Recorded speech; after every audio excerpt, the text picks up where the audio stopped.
नमस्ते। आज हम बात करने वाले हैं कि आजकल के डॉक्टर्स इलाज से जुड़े फैसले आखिर लेते कैसे हैं। ये एक ऐसी प्रक्रिया है जो हम सबकी सेहत से सीधे तौर पर जुड़ी हुई है।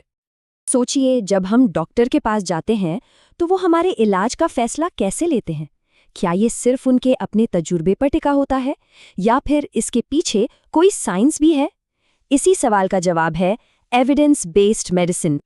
तो एविडेंस बेस्ड मेडिसिन या ईबीएम असल में एक तरीका है, एक अप्रोच है जो कहता है कि मेडिकल फैसले किसी की व्यक्तिगत राय पर नहीं बल्कि पक्के वैज्ञानिक सबूतों के आधार पर होने चाहिए। मतलब इलाज अंदाजे पर नहीं बल्कि ठोस रिसर्च और डेटा पर आधारित हो। तो आज की हमारी चर्चा में हम इन 4 चीजों को समझेंगे। ईबीएम आखिर है क्या, इसकी जरूरत क्यों है, ये किन चीजों पर टिका है और सबसे जरूरी डॉक्टर्स इसे असल में इस्तेमाल कैसे करते हैं। चलिए तो सबसे पहले समझते हैं कि ईबीएम असल में है क्या। परिभाषा तो हमने देख ली, पर इसका मतलब और भी गहरा है। ये परिभाषा मुझे बहुत दिलचस्प लगती है। ये सिर्फ डेटा या सबूत की बात नहीं कर रही। देखिए, इसमें ईमानदार, सटीक, विवेकपूर्ण जैसे शब्दों का इस्तेमाल हुआ है। ये हमें बताता है कि ईबीएम सिर्फ साइंस नहीं है, इसमें एक इंसानी और नैतिक पहलू भी जुड़ा है। और यही ईबीएम की आत्मा है, इसका कोर आइडिया कि हर मरीज का इलाज ऐसे करो जैसे वो आपके अपने परिवार का सदस्य हो। यानी उसे वो देखभाल मिले जो सबसे अच्छी हो, सबसे सुरक्षित हो और जिसके पीछे पुख्ता वैज्ञानिक प्रमाण हो।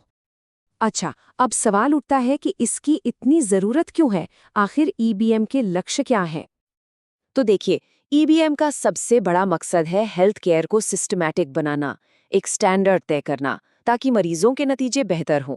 ये डॉक्टरों को ये पहचानने में मदद करता है कि उन्हें किस जानकारी की जरूरत है, फिर उस जानकारी के लिए सबसे अच्छा सबूत कहाँ मिलेगा और आखिर में उस सबूत को इलाज के प्लान में कैसे शामिल किया जाए। अब हम आ गए हैं इस पूरी चर्चा के सबसे जरूरी हिस्से पर, ईबीएम की नींव, इसके 3 स्तंभ। यही वो 3 चीजें हैं जो मिलकर ईबीएम को पूरा करती हैं। और ये समझना बहुत जरूरी है कि ये तीनों पिलर्स अकेले अकेले काम नहीं करते। एक सही फैसला तभी होता है जब इन तीनों के बीच एक बैलेंस हो, एक संतुलन हो। तो पहला स्तंभ है सबसे अच्छा रिसर्च एविडेंस। इसका मतलब है कि फैसले सबसे नई और भरोसेमंद स्टडीज पर आधारित होने चाहिए, न कि किसी पुरानी या कमजोर जानकारी पर। जैसे मान लीजिए, कई बड़ी स्टडीज ये दिखाती हैं कि कोई नई दवा ज्यादा असरदार है, तो उसे चुनना ईबीएम का एक हिस्सा है। दूसरा स्तंभ है डॉक्टर की अपनी क्लिनिकल एक्सपर्टीज, मतलब डॉक्टर का ज्ञान और उनका तजुर्बा। देखिए, रिसर्च हमें एक सामान्य गाइडलाइन देती है, लेकिन हर मरीज, हर केस अलग होता है। यहीं पर डॉक्टर का अनुभव काम आता है ताकि वो उस रिसर्च को किसी खास मरीज के लिए सही तरीके से लागू कर सकें।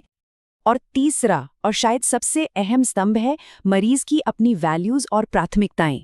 मतलब इलाज सिर्फ साइंटिफिकली सही नहीं होना चाहिए, वो मरीज को मंजूर भी होना चाहिए। मिसाल के तौर पर, अगर किसी को इंजेक्शन से बहुत डर लगता है तो डॉक्टर एक ऐसी गोली दे सकते हैं जो उतनी ही असरदार हो। ये मरीज की प्राथमिकता का सम्मान करना है। ये चार्ट इस पूरी बात को बहुत अच्छे से समझाता है। ईबीएम इन तीनों का संगम है, बेस्ट रिसर्च, डॉक्टर की एक्सपर्टीज और मरीज की पसंद। कोई भी एक चीज दूसरे से ज्यादा जरूरी नहीं है। जब ये तीनों मिलते हैं तभी सबसे अच्छा फैसला लिया जा सकता है। चलिए, अब आखिर में ये देखते हैं कि ये सब सुनने में तो अच्छा लगता है, पर असल जिंदगी में डॉक्टर्स इसे लागू कैसे करते हैं। इसके लिए एक 5 स्टेप प्रोसेस है। ये है वो 5 कदमों वाली प्रक्रिया।